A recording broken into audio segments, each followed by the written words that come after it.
অবশেষে কঠিন সত্য জানতে পারলো দীপা। সোনাই যে দীপার আরেক সন্তান সেটা জানতে পারলো।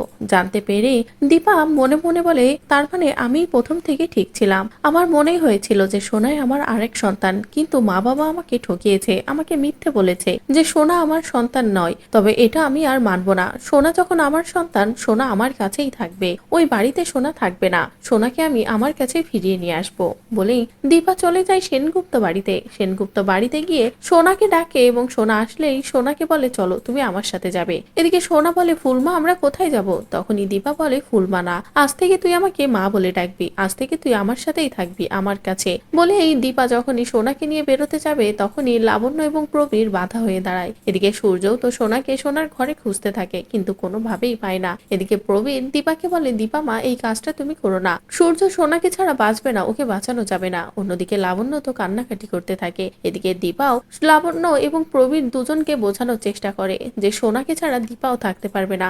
সোনা দীপার প্রাণ, সোনাকে ছাড়া দীপার বুকটা হাহা করছে, আর সোনাকে সে নিয়েই যাবে বলে যখনই সোনাকে নিয়ে বেরোতে যাবে তখনই প্রবীর দীপার সামনে হাত জোড় করে আর বলে, দীপা মা আমি তোমার কাছে আমার ছেলের প্রাণ ভিক্ষা চাইছি, তুমি ওইভাবে ওকে ফিরিয়ে দিও না, সোনাকে এভাবে নিয়ে যেও না, ওকে আমরা সত্যিই বাঁচাতে পারবো না। যে কথা শুনে তো দীপা থমকে দাঁড়ায়, যে একজন বাবা তার সন্তানকে ভিক্ষা চাচ্ছে দীপার কাছে, কি করবে দীপা এখন? তো বন্ধুরা, সূর্যের প্রাণ বাঁচাতে কি সত্যি দীপা সোনাকে সূর্যের কাছে রেখে যাবে? নিজের সন্তানকে ফিরে পেয়েও আবারও নিজের সন্তানকে দূরে সরিয়ে দেবে? আপনাদের ঠিক কি মনে হচ্ছে তা অবশ্যই কমেন্ট করে জানিয়ে দিন। পরবর্তী আপডেট পেতে চ্যানেলটি সাবস্ক্রাইব করুন।